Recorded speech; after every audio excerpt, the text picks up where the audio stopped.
Parece que ya, ¿verdad? Sí, sí, sí. Voy. Nada más un minuto en lo que carga la página.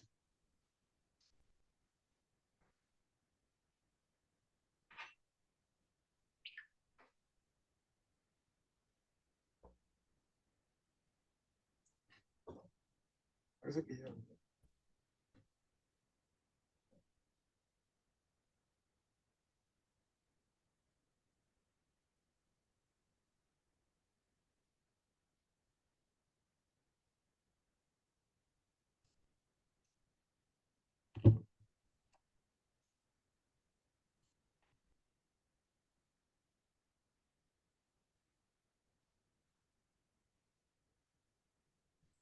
Bueno, pues vamos a iniciar. Buenas noches a todos. Ya estamos en esta clase introductoria previa a nuestro gran curso que va a arrancar el día de mañana respecto del nuevo procedimiento laboral y amparo en materia del trabajo. Recuerden que este curso va a ser 100% virtual. Bueno, vamos a tener 3 sesiones híbridas, pero bueno, la gran mayoría de estas sesiones que se van a estar desarrollando van a ser virtuales. Estas sesiones van a estar siendo impartidas por el maestro Luis Gustavo Nava Cabrera y el licenciado Alejandro Ortega López, ambos secretarios del Tribunal Laboral del Primer Circuito. Y bueno, pues está conmigo mi querido Luis Gustavo. Hola, ¿cómo estás, amigo? Buenas noches. Hola, buenas noches, Cristina. ¿Cómo estamos? Muy bien, pues aquí ya empezando esta plática introductoria, ya la última para efecto de arrancar el día de mañana con este gran curso con temas súper interesantes. Y Gustavo, aquí habíamos hablado respecto de en esta sesión de hablar algunas cuestiones de recursos, pero me gustaría también mencionar hacer como una síntesis de lo que se van a estar trabajando precisamente en todas estas sesiones, mencionar los temas medulares que vas a estar trabajando durante las sesiones de este curso. No sé si nos puedes ayudar para que sepan los abogados también a quién va dirigido, cuáles son las etapas que se van a tocar, cuáles son los cambios trascendentales que se van a desarrollar en este gran curso. Sí, claro que sí. Buenas noches a todos. Antes que nada, muchas gracias por acompañarnos, por tomarse este tiempo de estar con nosotros este viernes por la tarde ya un poquito cansados, un poquito atareados por el tema de la lluvia. Pero bueno, de verdad les agradecemos mucho su presencia, que nos acompañen, es muy grato para nosotros. Pues miren, como comenta la maestra Cristina, el curso es un curso sobre el nuevo sistema laboral, pero lo vamos a llevar de la mano con los temas del juicio de amparo. Como ustedes saben, este nuevo procedimiento laboral tiene una fase previa, que es la conciliatoria obligatoria, la fase preparatoria, que es la fase escrita con su audiencia preliminar, que es la que nos ayuda a depurar el procedimiento, y finalmente la etapa de propiamente de juicio, que es con la audiencia de juicio, donde se desahogan las pruebas que se admitieron en la audiencia preliminar, se preparan, se desahogan y finalmente el juez dicta sentencia. Lo importante de llevarlo de la mano con el juicio de amparo es porque cambia de alguna manera la manera en la que se van a impugnar los actos de autoridad que se emiten antes, durante y en el dictado de la sentencia. También vamos a ver ahí un poquito de ejecución de sentencias, porque el amparo también tiene que ver con el tema de la ejecución de las sentencias que emiterán los jueces laborales. La idea de llevarlas de la mano es precisamente para que tengamos una idea de qué impugnar y cómo impugnar. También reconocer muy bien los actos que emite el secretario instructor y aquellos que emite propiamente el juez laboral. También identificar muy bien los actos que se emiten en la etapa de conciliación obligatoria, sus excepciones, que como ya hemos hablado, originalmente la idea del legislador ordinario era que esta etapa fuera una etapa que permitiera que los juicios concluyeran muy rápido, pero en realidad lo que estamos viendo es que se ha vuelto un poquito un obstáculo para el acceso a la jurisdicción. Otro tema muy importante es la manera en la que se desahogan las pruebas. En el procedimiento tradicional, en el anterior que se deja atrás, ustedes saben que las pruebas confesionales, las testimoniales, la pericial son pruebas muy mecánicas, es decir, hay poca intervención del abogado litigante, hay poca intervención de los postulantes, tanto del actor como de la parte demandada. ¿Por qué? Porque en la pericial se lleva a cabo exclusivamente con los dictámenes escritos de los técnicos. el dictamen del actor, el dictamen del demandado y el tercero en discordia designado por la Junta, y hay poco interrogatorio sobre el contenido de los estudios técnicos. Generalmente los abogados dejaban a prudente arbitrio de la autoridad laboral la valoración de esos estudios técnicos, ahora ya no. Cambia a un perito único y las partes tienen que asistirse técnicamente de alguien que les ayude a interrogar durante la audiencia de juicio, que es cuando propiamente se va a desahogar la prueba pericial, que en muchos de los casos es una prueba vital. El tema de los testigos, bueno, en el sistema tradicional igualmente estamos hablando que era la prueba de la mentira, la reina de la mentira. Buscar testigos que más o menos declararan lo que nosotros queremos que declaren, sin que realmente sean testigos presenciales y que realmente no se hace un interrogatorio que nos permita encontrar la verdad de los hechos. Y por supuesto la confesional mucho peor, era de formulación de posiciones donde todas se calificaban y todas se negaban, y en realidad era una pérdida de tiempo. Ofrecer confesionales era de verdad algo que solamente quitaba tiempo. Las testimoniales, bueno, dependía mucho de lo que los abogados quisieran probar y de qué también contestaran los testigos. Muchas veces también eran pruebas de relleno. Las ofrecemos para ver qué sucede durante la secuela procesal, y si veo que ya no es necesario desahogar esas pruebas, pues me desisto y se acabó.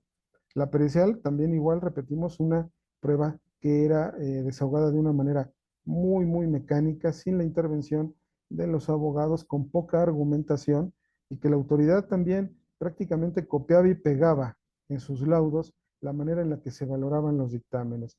Hay por ahí una jurisprudencia de la Corte que dice que las juntas tienen facultades de libre valoración, y copiaban la tesis, la pegaban en el laudo y decían, bueno, el del actor no me genera convicción porque me parece que sobreestima ciertas cosas, el del demandado no me genera convicción porque las desestima, y el tercero que yo nombré es el que me genera convicción porque presumo su imparcialidad y además realizó determinados estudios técnicos.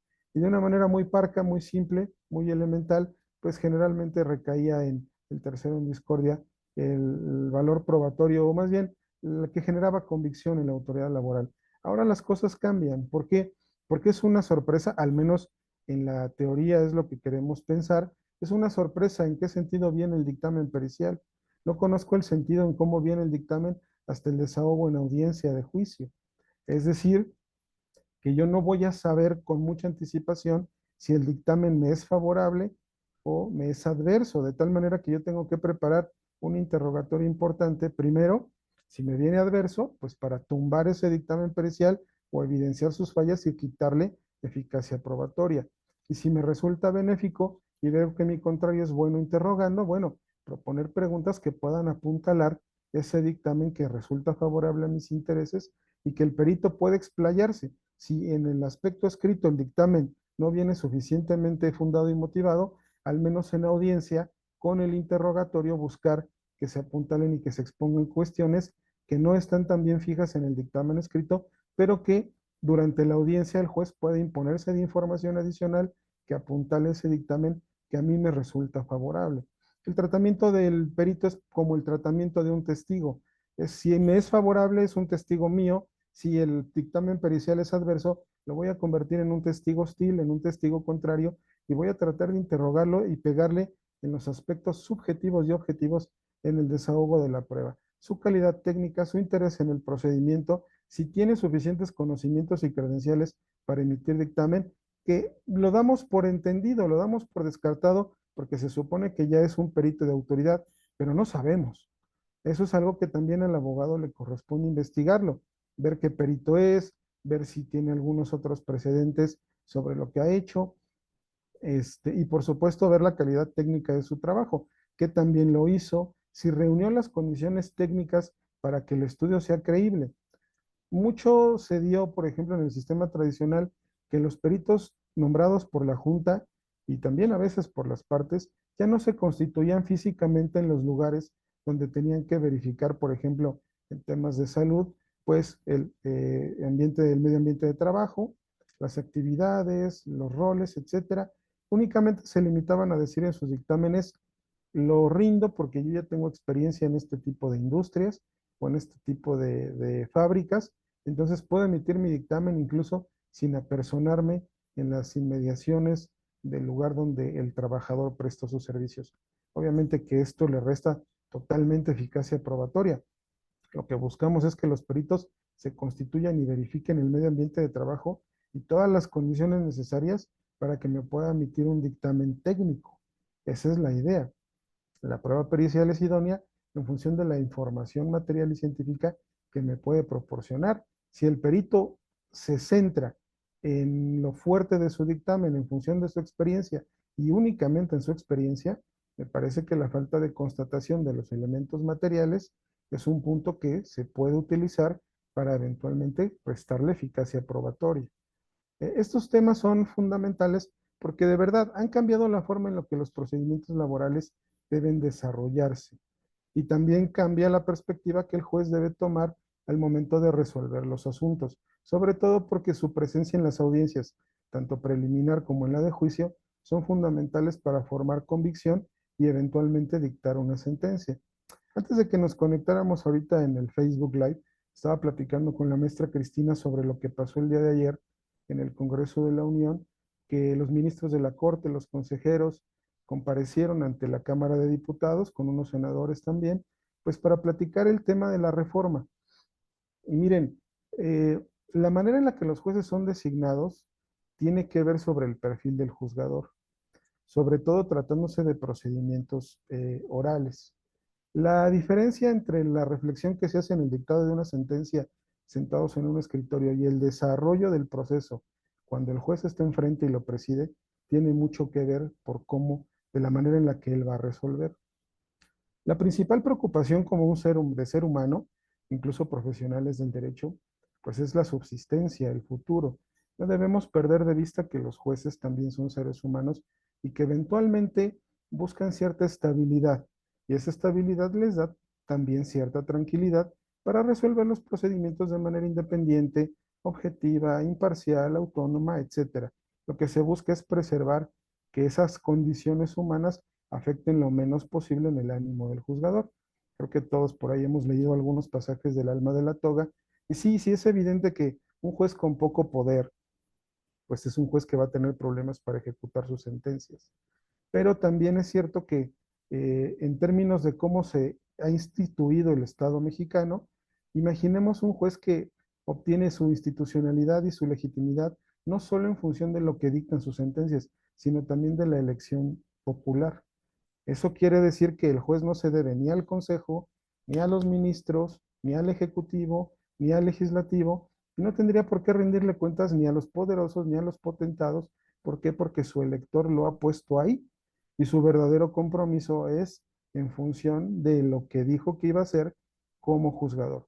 Hay personas que tienen ideas controversiales sobre esta forma de pensar, claro que también lo es.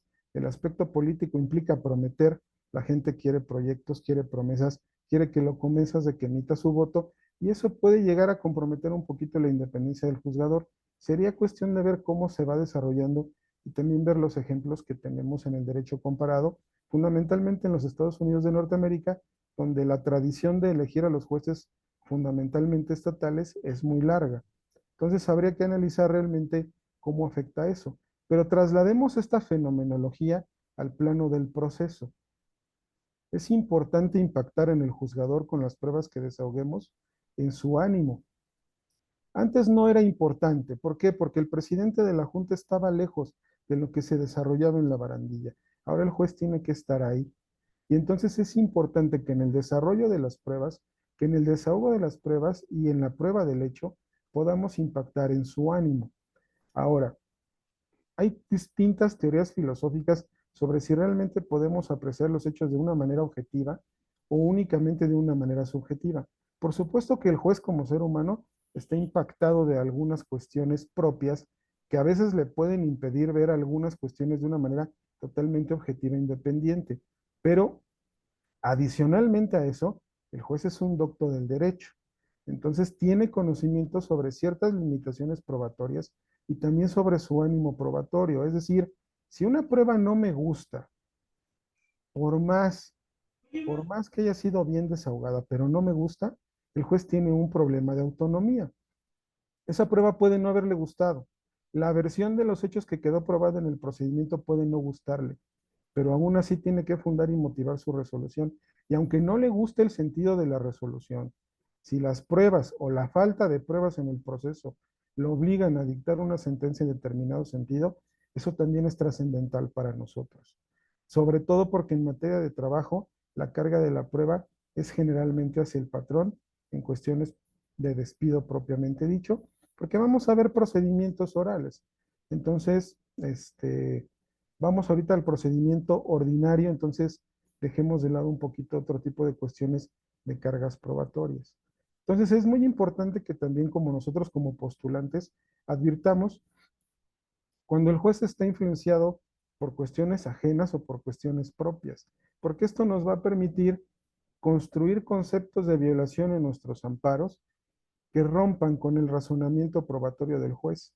Indicar cuando el razonamiento del juez no es objetivo, cuando está influenciado por algo, cuando está viciado por alguna apreciación equivocada de la prueba, cuando la sobrevaloró, cuando no la destacó, cuando no se desahogó apropiadamente o incluso cuando de entrada dijo, esta prueba no me parece pertinente, así que no la voy a admitir.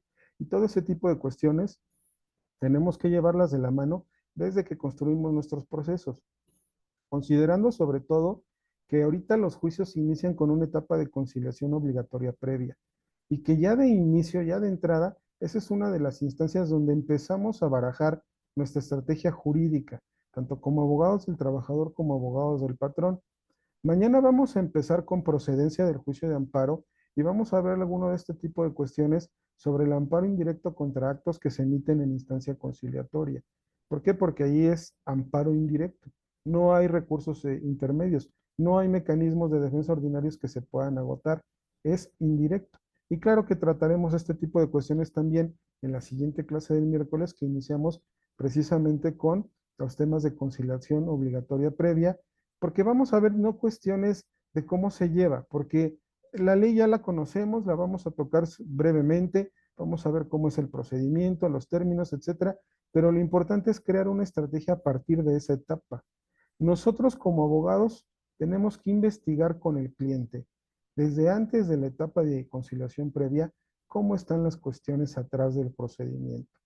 ¿Qué tantas probabilidades hay de conciliar o de no conciliar para no desgastarnos tanto en esa etapa, no revelar tanta información y esperar a revelar realmente lo que quiero en el procedimiento judicial? ¿Por qué? Porque recuerden que a diferencia del procedimiento anterior, donde la falta de entrega del aviso de rescisión generaba una presunción total, no había manera de desvirtuar la existencia de un despido justificado.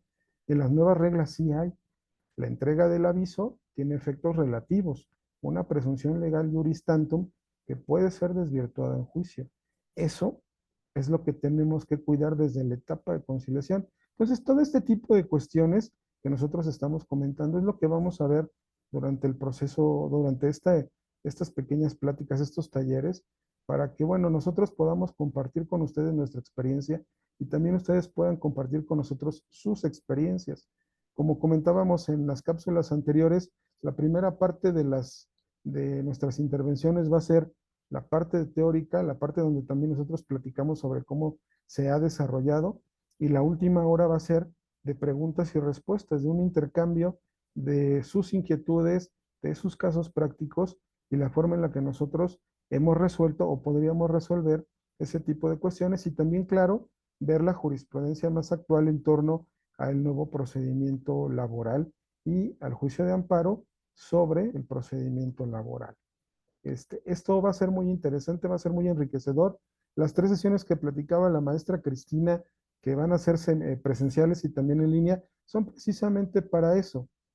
Es decir, vamos a tratar de ver videos, vamos a tratar de hacer ejercicios de interrogatorio y contrainterrogatorio de testigos y peritos para que también empecemos a ejercitar esa parte que el postulante en materia de trabajo ha dejado atrás. ¿Por qué? Porque la parte actora generalmente hace muy poco por probar su verdad de los hechos. ¿Por qué? Porque el patrón tiene la carga de la prueba.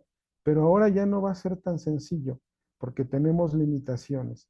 La primera limitación es que el patrón ya puede probar la causa del despido en juicio y me puede salir con una sorpresa. La otra limitación es que mis periciales ya no van a ser colegiadas.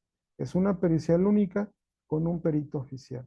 Si yo impugno un documento, una renuncia, un contrato, tengo que atenerme al perito que me nombre la autoridad y si el dictamen me viene en contra, tengo que saber interrogar de una manera muy inteligente para restar la eficacia probatoria previa. De tal manera que si el juez no cree que el dictamen carece de calidad técnica, al menos tenga materia de impugnación en el amparo directo. Eso es básicamente lo que vamos a tratar en estas sesiones. ¿Qué les parece? Querido Gustavo, es que mencionaste tantas cosas interesantes, pero no vamos a polemizar ahí porque además es un tema que se puede politizar, esa cuestión de la elección de los jueces de manera popular y todo eso, porque existen pues los pros y los contras y al final del día, híjole, tú decías, ya no se van a deber a ciertas situaciones, pero bueno, eso es un tema. Yo nada más te preguntaría, tú que estás dentro del Poder Judicial Federal y quienes elijamos a los jueces, así como se pretende, realmente tendremos la capacidad, el conocimiento para hacerlo. Bueno, mira, Sí, no quiero entrar en polémica, pero no, no, sí, o sea, no, me dejaste pensando porque es un tema que está todos los días tocándose. por supuesto que sí. Mira, es un tema muy interesante porque a diferencia de los políticos, ellos tienen una plataforma, tienen un partido político, tienen tiempo gratis en televisión, están constantemente bombardeándonos, diciéndonos quién es esa persona, qué puestos tiene, qué logros ha tenido, maximizando sus logros y minimizando sus fracasos, porque ninguna política y ningún político es 100% efectivo. En materia jurídica, nuestras credenciales están guardadas. Esa es una realidad. Si yo quiero ser un juez electo popularmente, primero necesito que la ciudadanía me conozca. Yo creo que mis compañeros tienen ese principal miedo. No son conocidos. Aunque tengan grandes credenciales, no son conocidos. Hablando a calzón quitado, sin polemizar, el miedo de la gente de la judicatura es fundamentalmente dos. La primera, se descarta de entrada su trayectoria judicial, que es por lo que han trabajado muchos años, y yo los entiendo perfectamente. Tú te has preparado durante décadas para llegar a un cargo de titular de un órgano jurisdiccional y de un plumazo te dicen se va. Los que ya lo son se van y los que quieren ser resulta que la carrera judicial ya no es tan preponderante, ahora lo preponderante es buscar un voto popular. En realidad el otro miedo es que no haya piso parejo, que haya juristas apoyados por el partido predominante de izquierda y que digan, es él. Ese es un verdadero miedo, que no haya piso parejo, que yo sea un mejor Pero es jurista. que no va a haber, Ese es el tema. ¿Cómo es que no garantizo va a que haber. sea parejo? Entonces, ese es el verdadero miedo. Por ejemplo, tú sabes que hay abogados de gran renombre. Olvidémonos de la corte y olvidémonos del tribunal de responsabilidades. Sabemos que esos puestos van a ser políticos. Hablemos de los jueces y los magistrados. Hablemos de la gente que todos los días resuelve controversias. Ese es el verdadero meollo de esta reforma. Los ministros se van, los consejeros se van, se nombran personajes políticos en puntos clave que encabezan a este poder judicial nuevo, sí, pero la justicia de a diario, esa es la que nos tiene preocupados, no nada más al interior del poder judicial, sino a las personas justiciables. Dicen, bueno, tengo un juez técnico que me ha respondido más o menos bien. No sé cómo venga el que se elija por voto popular. ¿Cómo le voy a hacer? En un pueblo chico, digamos que me voy al estado de Colima, ¿no? O me voy al estado de Chihuahua, que aunque es grande, es poco poblado. Puede haber juristas que son muy conocidos. En la Ciudad de México, ¿cómo le voy a hacer para nombrar a todos los magistrados del circuito? Penal, administrativo, civil, laboral, juzgados de distrito igual. Son incógnitas que son relevantes para la gente que utiliza cotidianamente el servicio de la impartición de justicia. Y claro que para la gente al interior también le resulta complicado decir, bueno, yo no soy cercano a ningún partido. ¿Cómo voy a hacer para postularme? ¿Cómo voy a hacer para que la gente me conozca y conozca mi trabajo y mi trayectoria y mis credenciales? Finalmente yo no soy un político, no soy del PRI, no soy del PAN, no soy de Movimiento Ciudadano. ¿Qué plataforma tengo para ser electo? ¿Quién va a calificar mis credenciales para que yo pueda ser candidato a ser titular de un órgano jurisdiccional? Es cierto que se abren las puertas a mucha gente valiosa, pero también se desdeña un poquito el tema de la trayectoria judicial. El tipo de juez que podemos tener por elección popular sí puede tener un perfil diferente al juez que es electo por trayectoria en el Poder Judicial. Ese juez que tiene trayectoria busca estabilidad y permanencia. El juez que es electo y solamente dura por cierto tiempo puede tener otro perfil. Puede ser que no tenga compromisos y que pueda resolver de una manera más independiente, pero también eso dependerá. Miren, lo comentaba con algunos compañeros hoy en la mañana. Digamos que eres un juez que tuviste el apoyo de cierto sector partidario de Morena. Bueno, ya te apoyaron, ya ganaste. Pero llegan los asuntos y los asuntos no se pueden resolver desde una perspectiva partidista. Si el asunto no da para conceder o para negar, se debe de resolver conforme a derecho y conforme a las constancias. De tal manera que creo que ningún partido político, por mucho que me haya apoyado, puede venir a patearme el escritorio y decir, oye, resolviste como yo no quería que resolvieras. Perdóname, pero la legitimación entonces me la dio el voto popular. Y nadie puede venir aquí a decirme que tenía que resolver en tal o cual sentido. Tendríamos que ver la integridad de esos juzgadores, que aunque fueron colocados con cierto apoyo partidario, cuando resuelvan los asuntos, realmente sean independientes, autónomos y objetivos. Y eso es algo que sí tenemos que aprender porque sería muy nuevo en el sistema jurídico mexicano. Por eso la postura de hacerlo paulatino no me parece tan mala idea. Vamos a experimentar, órale pues, pero vamos a ser sinceros. Nos sale bien caro experimentar, amigo. Ve cómo andamos. Pues sí, pero ¿qué hacemos? Pero bueno, no vamos a caer en temas políticos porque ahorita nos van a decir que estamos hablando aquí en la academia. Para los que se están sumando a través de redes sociales, estamos platicando con el maestro Luis Gustavo Nava Cabrera, secretario del Tribunal Laboral, quien mañana va a iniciar con este gran curso intensivo de 12 sesiones en materia laboral. Vamos a tenerlo 12 sesiones en donde va a estar hablando de diversos temas, ahorita fueron mencionados respecto al nuevo procedimiento laboral y amparo en materia del trabajo. Mañana va a arrancar con la clase de procedencia del juicio de amparo y el próximo miércoles, las clases serán miércoles y sábado y el próximo miércoles será temas de conciliación prejudicial. Esa es la información, toda la información ustedes ya la tienen, pueden inscribirse, aprovechen este gran costo promocional, de verdad son 12 sesiones y ojalá puedan sumarse. Mi querido Gustavo, fíjate, de las cosas que mencionabas de esto que se van a estar desarrollando, hablabas del perito único y decías, las partes ya van a poder asistirse de alguien para interrogar. ¿Estaríamos hablando entonces del consultor técnico? Sí, es correcto. Bueno, salvo que el abogado se crea que está versado en la materia en que puede desahogarse la pericial, lo ideal es que haya una asistencia técnica que nos permita señalar las deficiencias del estudio técnico. Sería fundamental. Eh, los abogados, tal vez por experiencia, pudiéramos llegar a conocer alguna materia, grafoscopía, por ejemplo, pero lo ideal es que un perito nos apoye, nos ayude en la construcción del interrogatorio y eventualmente del contrainterrogatorio en audiencia. Son algunos conceptos nuevos para los postulantes en materia laboral. Alex, buenas noches, ¿cómo estás? Bienvenido. Buenas noches, maestro. Buenas noches, maestra Cristina. Perdón por la demora, anduve con un poco de atraso, pero ya andamos por acá. No No, se no te preocupen, preocupes. está también con nosotros el licenciado Alejandro Ortega, también se desempeña como secretario de acuerdos del Quinto Tribunal Colegiado en materia del trabajo del primer circuito y que también va a estar compartiendo con mi querido Gustavo estas sesiones de este gran curso del nuevo procedimiento laboral y amparo en materia del trabajo. Y hablábamos, mi querido Alejandro, de algunos de los temas medulares que se van a estar desarrollando ya de manera posterior a la polémica que generó mi querido Gustavo, y hablábamos Es precisamente lo esto del suyo. perito, sí, no, esto del perito único, lo del consultor técnico, y fíjate, también mencionó algo bien interesante, Gustavo, la reina de las mentiras, la prueba en cuestiones de testigos. Y después, Gustavo, se me quedó que comparabas la pericial, que se le tiene que dar tratamiento como testigo.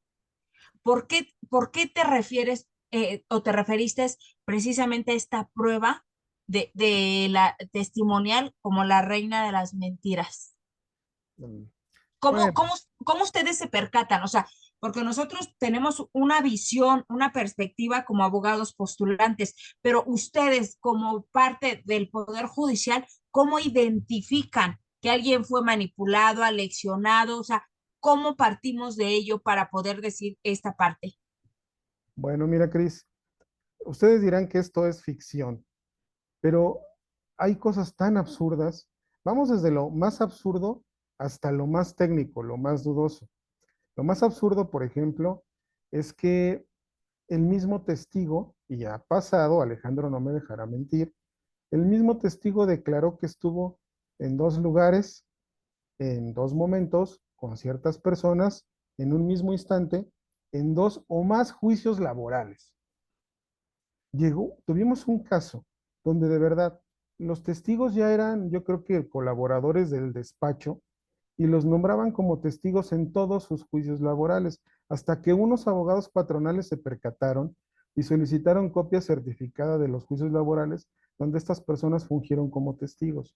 Y obviamente hicieron su tacha de testigos y los acusaban de que eran testigos fraudulentos porque en determinados procedimientos laborales se testificaron que estuvieron el 5 de mayo a las 9 de la mañana apreciando la existencia del despido y lo hicieron lo mismito en varios procedimientos laborales. Eso es obviamente vergonzoso desde cualquier punto de vista.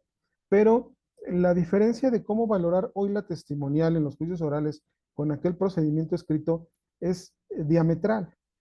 Cuando analizábamos una testimonial desahogada en las juntas, lo que hacíamos era leer la transcripción de las preguntas y su contestación. Eso resta muchísimo impacto psicológico en el juzgador.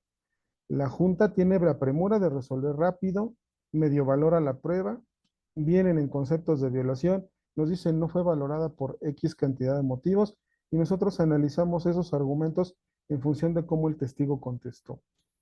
La verdad es que ahí no se aprecia si el testigo estaba nervioso, si sus respuestas fueron fluidas, si no hubo alguna situación que afectara la manera en la cómo fueron desahogándose, cómo fueron contestando, si se anticiparon, si conocían bien las palabras que dijeron. O sea, hay una serie de factores psicológicos que no se aprecian cuando la prueba testimonial se ve a través de un documento. En cambio, cuando estás ahí y preguntas en vivo, de bote pronto, como decimos, y aparte de que te interroga el abogado contrario, primero te pregunta el oferente, luego el abogado contrario, y también el juzgador te hace preguntas, ahí sí podemos apreciar la reacción, incluso aún en video, como ahora analizamos el desahogo de las testimoniales y de las periciales, podemos advertir de alguna manera cuando la persona se puso nerviosa, cuando la persona trató de recordar, pero no porque recordara algún hecho, sino porque recordara la manera en cómo estudió un examen, un listado de respuestas que le dieron y te está tratando de acordarse cómo era las 5, cómo era las 5, cómo era las 5.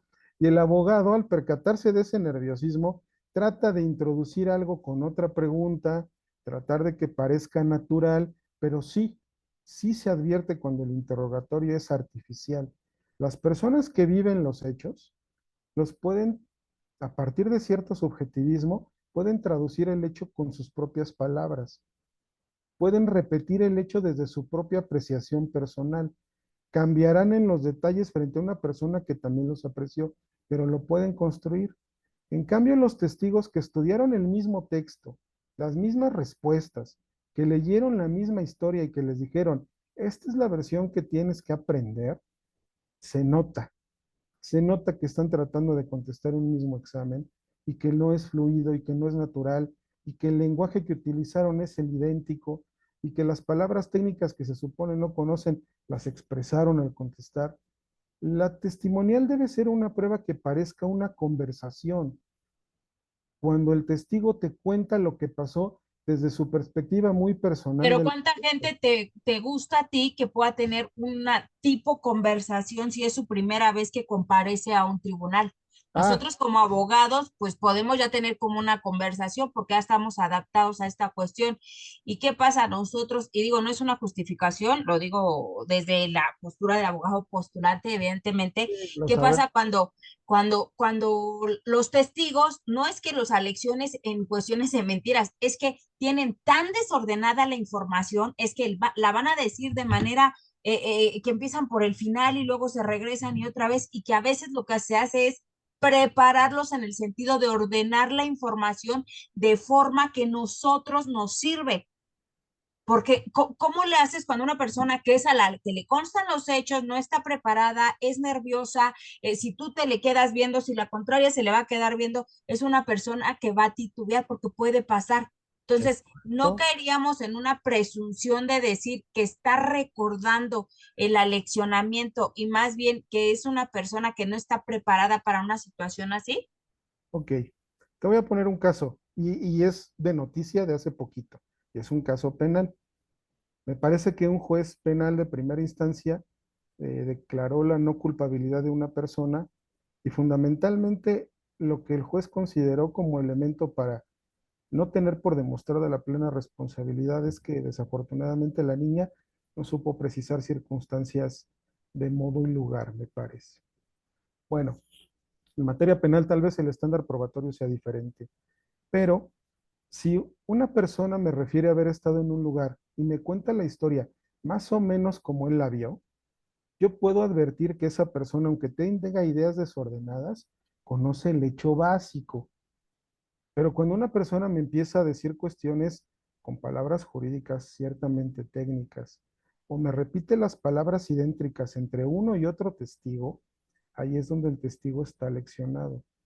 Es importante también conocer las técnicas de cómo preparar al testigo, porque efectivamente un interrogatorio preparatorio donde lo que yo pretendo es que el testigo ordene sus ideas, se puede convertir en un testigo aleccionado cuando yo le digo, suprime esta información, omite esta información, no lo cuentes así, mejor dilo de esta manera, mejor utiliza esas palabras. Eso desde mi perspectiva como litigante, que hace tiempo que ya lo dejamos, me parece que es una mala preparación de testigos. Para que el juez advierta que hay naturalidad en la declaración, tienes que dejarlo exponerse. Expláyate, ordena las ideas.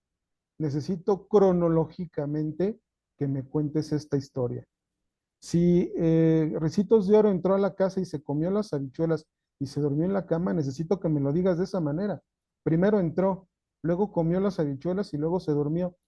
Pero si me dices, es que cuando yo llegué, Ricitos de Oro estaba acostada y también los platos de las habichuelas estaban vacías. Y no sé referirte exactamente cómo entró. Bueno, esa es una idea totalmente desordenada que efectivamente le puede poner al juez en un predicamento y decir, la idea era desordenada o esta persona fue aleccionada. Todos sabemos que las personas que testifican en un juicio son generalmente personas que no son conocedoras del tema legal. Si un conocedor del tema legal testifica y utiliza tecnicismos, el juez no puede decir, este testigo está preparado, no, porque él está haciendo uso de su bagaje cultural. Si yo desahogo una testimonial, no sé, sobre algún tema musical, y esa persona me refiere a aspectos de técnica en esa materia, yo no puedo descalificarlo por ese solo hecho.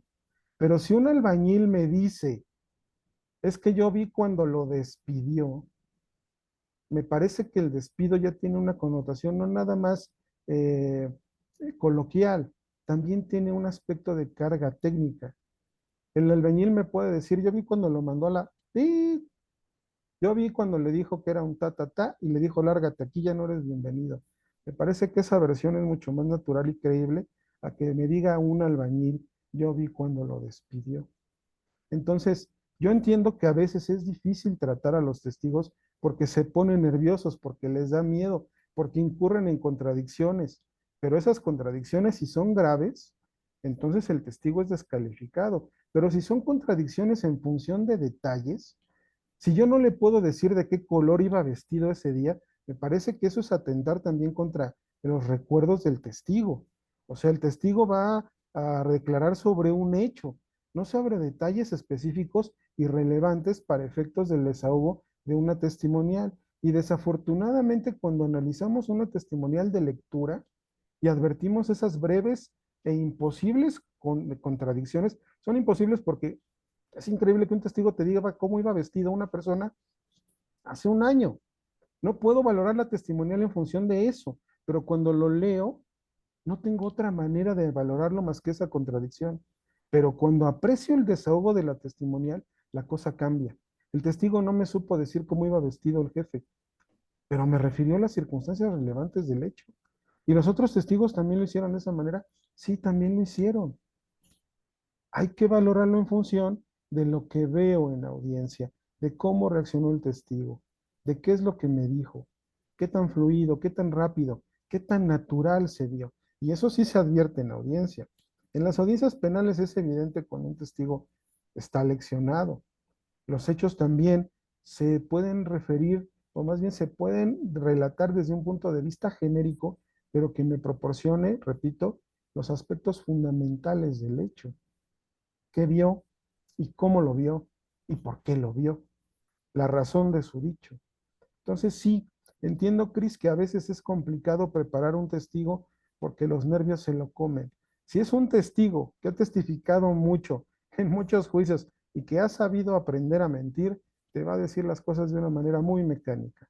Pero si es un testigo natural, si es un testigo que presenció los hechos, es más, si es un testigo que está involucrado de alguna manera en los hechos, porque en materia de trabajo tenemos la confesional para hechos propios cuando se imputan actos patronales a personas específicas, tú te vas a dar cuenta cuando el testigo fue preparado de una manera adicional o cuando está contándote una historia que él realmente presenció.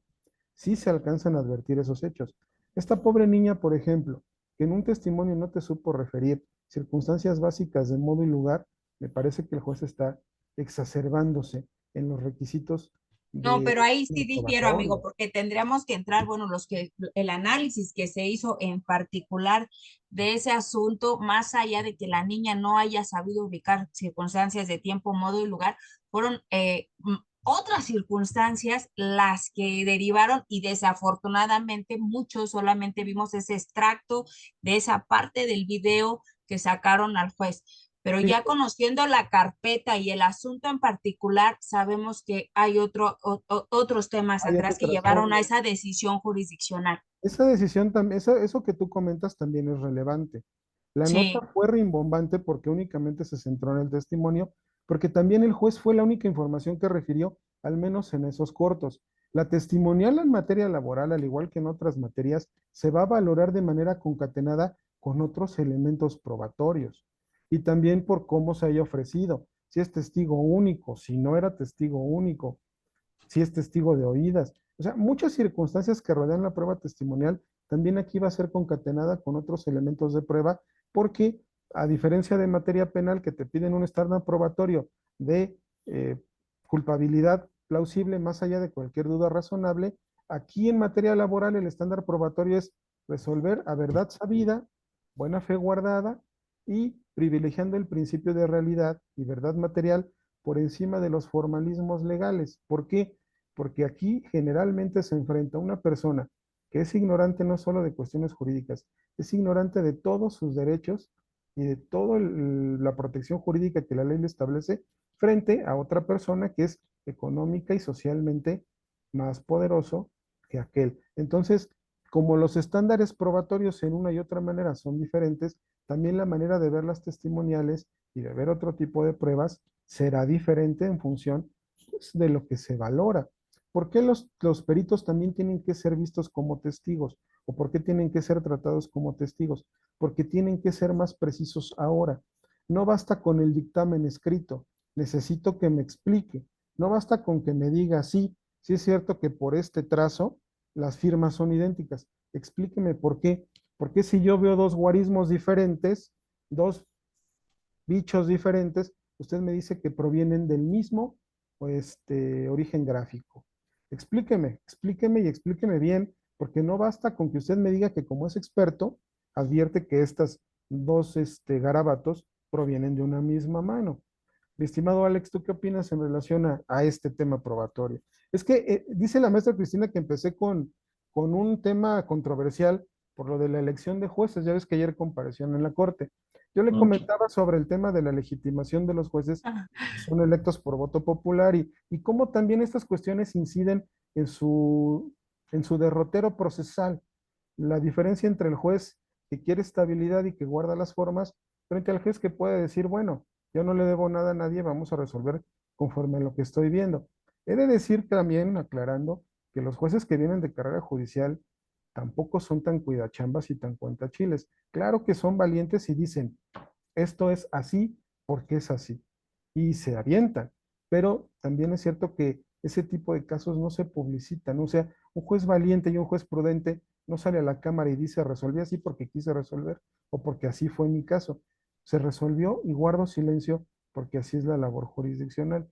Pero bueno, estamos hablando de temas probatorios. Alejandro también ha visto las mentiras de los testigos y de los peritos en los procesos laborales. Miren, no nos vayamos muy lejos, los peritos del Seguro Social, es la mentira técnica. Ves al señor y te dice, no tiene nada, está sano. Oye, por el amor de Dios, bueno, el sentido común rompe con tu trabajo técnico. ¿Es verdad, mi Alex? Sí, digo, son situaciones muy complejas, pienso yo, no solo por, hablando de la pericial, no solo por el tecnicismo que obedece a la misma y a la que nosotros nos tenemos que enfrentar y preparar, incluso nosotros como juzgadores no somos peritos en eso. Sin embargo, sí hay elementos que podemos advertir de cada desahogo que nos hacen darnos cuenta, ¿no? De cómo están planteados. Hemos visto ahorita que toca los asuntos del IMSS, pues son peritajes de machote. Entonces, la verdad es que es lamentable que veamos ese tipo de cuestiones. Incluso los peritajes que se llevan a cabo por los peritos de las partes pues, son periciales de machote, perfectamente orientados. ¿Y cuántos desahogos hemos visto de audiencias con los testigos? Son contadas las que adviertes.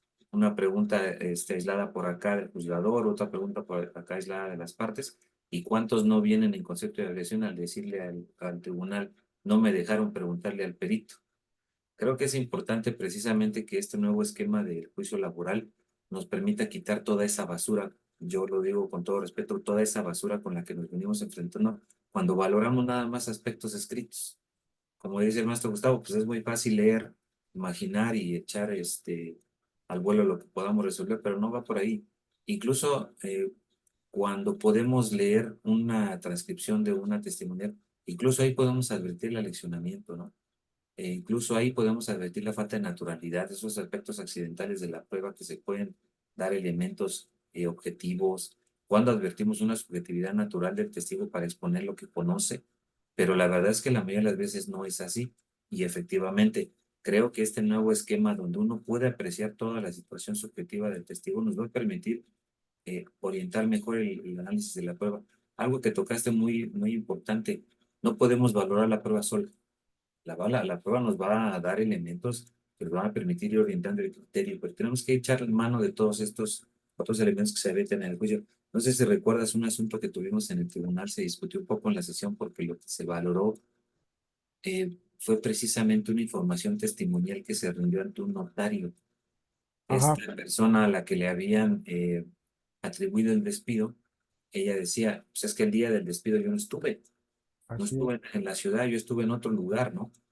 Y por ahí tenemos una cuestión de valoración de la prueba, porque para acreditar precisamente el lugar en el que había estado esta persona, había una información testimonial y ante un notario, y hablábamos del tiempo, ¿no? Esa información que se ve rendido en el testimonio notarial, creo que tenía 2 o 3 horas de diferencia en el momento que se había atribuido el despido, y el debate era, ¿pudo haber llegado o no? ¿No? Pudo haber llegado o no. Y la verdad es que el análisis conjunto de lo que se desahogó en los testimonios y ese documental notarial, pues nos hizo darnos cuenta que efectivamente eh, había mentiras en los testigos, ¿no? Para asegurar que esta persona que había despedido al trabajador, pues se había encontrado en ese momento.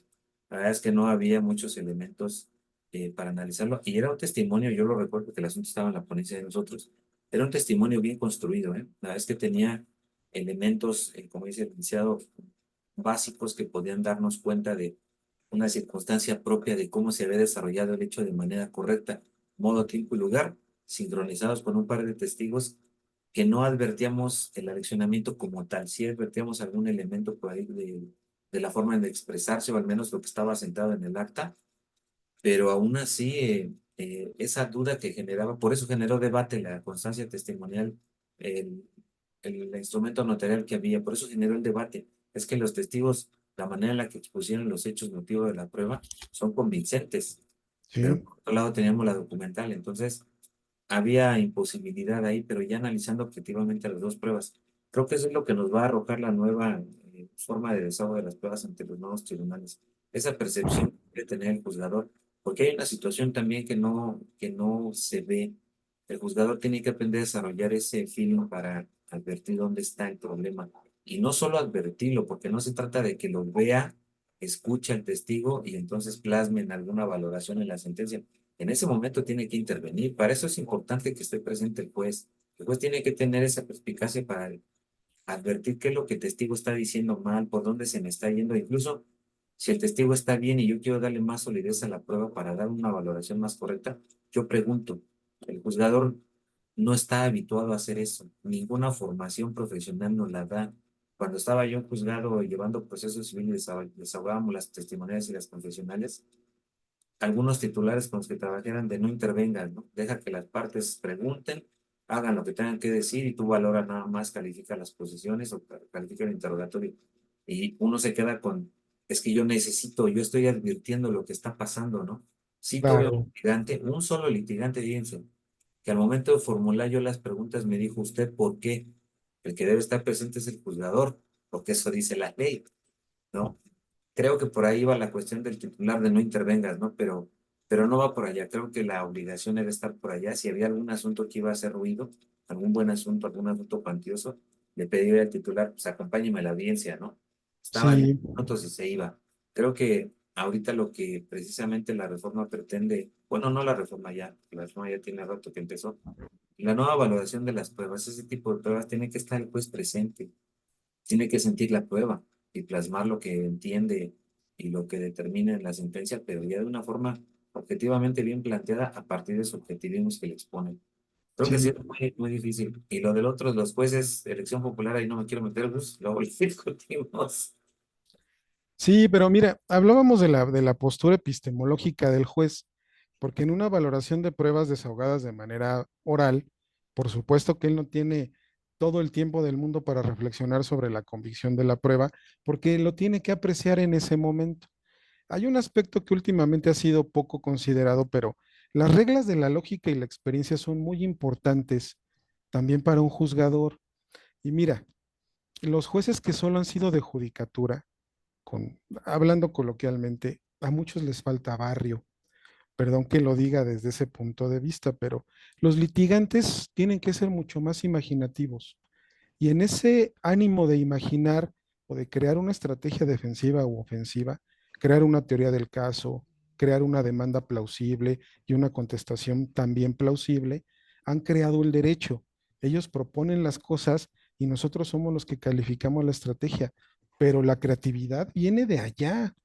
Entonces, por ejemplo, en este caso que tú me pones, en este caso que vimos, de la persona que traía una fe de hechos notarial que daba cuenta de que estaba en otro lado, pues sí es una estrategia interesante, nada más que, ¿qué crees? Que si yo tengo un amigo notario en Chihuahua y le digo, oye, no seas malo, échame la mano, certifícame que esta persona estaba en tu notaría hoy a las 3 de la tarde, dando fe de que se le perdió una factura de un coche. Te levanta la fe de hechos Claro, y te la manda. Y dices, a ver, espérame, pues sí, la fe del notario pesa, pero finalmente el notario es un servidor que no tiene dependencia de nadie más que de él y de las partes que lo contratan. ¿Puede incurrir en alguna falsedad? Sí, si tú demuestras objetivamente que esa persona no estaba ahí. Si, por ejemplo, yo tengo una fotografía de una multa de su coche, si yo tengo, no sé, una fotografía de un evento, si yo tengo un voucher de su tarjeta de crédito, de que estaba comiendo en un restaurante de la Ciudad de México, cuando el notario da fe de que está físicamente en su notaría, se puede meter en un broncón. claro.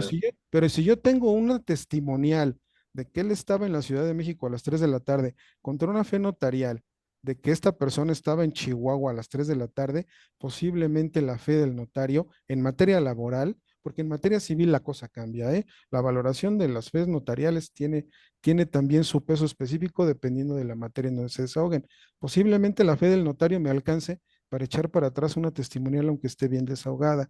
Esa estrategia de desubicar a la persona que efectuó el despido funciona mejor cuando hay boletos de avión, porque hay un Más o elemento menos. objetivo y más o menos porque te acuerdas que también hubo un caso donde la persona a la que se le imputó el despido exhibió el boleto de avión, pero lo que no exhibió fue la constancia que te dan cuando abordas. Exactamente. Puedes comprar el boleto, pero necesitas que la aerolínea me diga que abordaste el vuelo, porque eso es lo único que me indica que físicamente tú no estabas ahí. Yo Sí, puedo comprar un boleto de avión y no utilizarlo, pero tengo una constancia de que iba a haber un vuelo a las 2 de la tarde para llevarme a Chihuahua a las 3. O sea, hay muchas circunstancias que rodean el tema de las testimoniales y de este engranado de analizar las pruebas en función de su conjunto, los indicios, lo que en materia penal llaman la prueba circunstancial, el conjunto de indicios más o menos plausibles que me permiten llegar a una conclusión más o menos acertada. En materia laboral es igual, porque al imponernos la obligación de juzgar a verdad sabida y buena fe guardada, lo que nos está diciendo la ley es, ojo, hay muchas mañas en los procesos. Se están enfrentando a un proceso en el que la parte actora es terriblemente desigual frente a la parte demandada. Entonces tengan mucho cuidado, el trabajador pudo haber firmado hasta la escritura donde le donaban el Palacio de Bellas Artes, porque en muchas de esas ocasiones el trabajador no tiene ni idea de lo que le están dando a firmar. Claro, hay circunstancias distintas. Cuando es un servidor público, cuando es un trabajador de alto nivel, cuando trabaja para un organismo descentralizado, ahí ya podemos entender que es un trabajador que tenía un nivel cultural distinto al de un jornalero, al de un obrero, al de un campesino, porque entonces también el juzgador tiene que cambiar la lupa y lo que en algunos casos le parece plausible, en otros definitivamente tiene que descartarlo porque las circunstancias le indican que una prueba bien desahogada no le reporta el mismo resultado ni el valor convictivo que en otro asunto. Es lo importante del criterio del juzgador, empero, la experiencia, las máximas de la lógica y la experiencia. El juzgador también debe ser una persona que conozca su entorno. En eso, también con todo respeto, mi Alex, la gente que se ha preparado afuera y adentro tiene ventajas sobre la gente que solo se ha preparado adentro. Y sin generar claro. polémicas, es algo que tú has aceptado y que hemos estado de acuerdo en eso, que nos gustaría que hubiera más gente que estuviera preparada no solo en carrera judicial, sino que conozca cómo es la vida. Nosotros como secretarios del Tribunal Colegiado nos quejamos de muchas jurisprudencias de la Suprema Corte de Justicia porque lo que advertimos es que no tienen ni idea de lo que se vive todos los días en una junta de conciliación y arbitraje, en un juzgado penal, en un juzgado civil. ¿Por qué? Porque sus jurisprudencias nos indican que nunca se han parado por ahí. Es importante que el juez también tenga experiencia en otros espacios para que ese conocimiento y esa experiencia le sirvan y juzguen de una manera más apegada a la realidad, que Pero ese fíjate, también es un reclamo. fíjate que aquí tocas un tema importante sobre la preparación y la trayectoria que se debería de tener para poder construir un mejor escenario en la judicatura. Sin embargo, fíjate que es cierto, yo igual que tú, pues estuve en la calle un tiempo litigando, pero creo yo que te puedes construir de manera objetiva y valiosa, incluso solo estando dentro, solo si pisas los lugares correctos. ¿A qué voy? Tú y yo tenemos muchísimos colegas que son muy buenos haciendo proyectos, que son buenísimos discutiendo temas jurídicos, todo, pero les falta ese paso previo al que yo le llamo haber pasado por todos los puestos de la carrera judicial y me refiero específicamente a laborar en un juzgado. Y laborar en un juzgado no es ir y sentarte a llevar procesos de amparo nada más, no. Tienes que prepararte en proceso. Proceso es muy constructivo para el abogado que llega a un tribunal como secretario. Yo, digamos, ego Pero Alex, aparte, aquí va una interrogante, por ejemplo, tú que estuviste en juzgado de distrito mixto, porque yo fui litigante en materia mercantil y ¿no? créeme que los juzgados de distrito vomitaban los asuntos mercantiles, al Claro, grado que tenías que irte al tribunal unitario a apelarles el auto de incompetencia porque decían es que no somos cobradores, somos tribunales de amparo. Perdón, pero esa sí, arrogancia también pasa factura. Yo comparto así. la idea contigo de que una persona que se forma al interior del Poder Judicial tiene una gran experiencia, lo entiendo también, pero también hay que aceptar que a veces nos genera cierta arrogancia de decir, yo no Es quiero que conocer de esto, a lo que quiero ¿qué voy llegar a es, conocer de esto? a lo que quiero llegar es precisamente a esa formación ética de vincularte con. Yo digo también ego aparte. Yo como secretario de juzgado de distrito, yo no era un secretario que resolvía por acá y veía por allá. Yo sí me vinculaba a las audiencias, platicaba con los litigantes, yo sí veía asunto por asunto. A mí no me daba miedo recibir los asuntos y tuve alguna vez un problema con el titular al respecto, porque él me decía, ¿por qué tenemos tantos mercantiles? Pues la respuesta era siempre, pues porque son procedentes, ¿no? Porque llegan, Acá claro. es que el circuito tiene esta línea. Obviamente tú como subordinado, pues, si usted Déjame quiere, adivinar, puede vencer. era juzgado del Estado de México, ¿verdad? Sí, por supuesto. ¿Sabes qué hacen en el Estado de México? Digo, vamos a echarle otra rayita al tigre. Te mandan ratificar los escritos. Ah, claro. Todos, todos. Es el animus fastidiandi. A ver en qué momento el abogado me deja de venir a ratificar para batearle su maldito asunto y que sea un número para el juzgado. Esos vicios también tenemos que Esa advertirlos y formación estropeada es denunciarlos. del titular, Gus. Pero Yo- fíjate, lo que te dijo a ti el titular, la línea del circuito.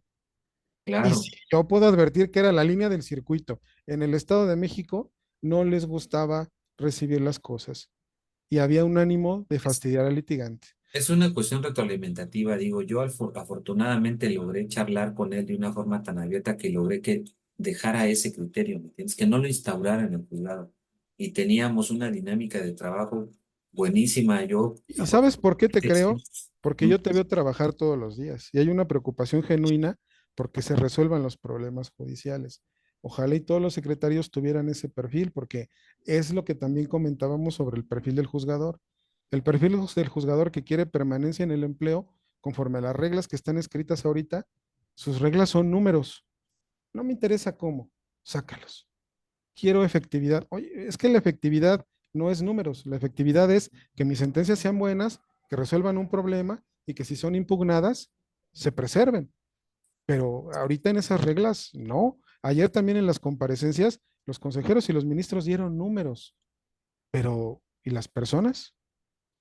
O sea, Claro, Bueno, sí, pero nosotros como abogados postulantes al final del día lo que queremos es esa parte de las sentencias benéficas por parte de la persona que estemos representando en ese momento, ¿no? mira, Y Cris, eso va a ser parte, porque ahorita diría mi querido Alejandro, no podemos entrar en la polémica de la reforma judicial y todo eso porque vamos a estar unos de acuerdo, otros no, hay muchas dudas, hay mucha incertidumbre que no será materia de este curso, ¿no, mi querido Gus? Entonces, vamos a en hacer eso un ya te curso de eso, ¿no, invitaremos. Cris? No, tendríamos que hacer un foro, una cuestión abierta para que todo el mundo pueda opinar, porque sí todos, yo creo que todo el foro jurídico estamos obligados a hablar del tema, a saber qué va a pasar, pero Por sobre todo a supuesto, informarnos de manera correcta respecto de ello, ¿no? Entonces, vamos a totalmente. organizarlo y hacerlo de manera abierta para todo el público, ¿les parece?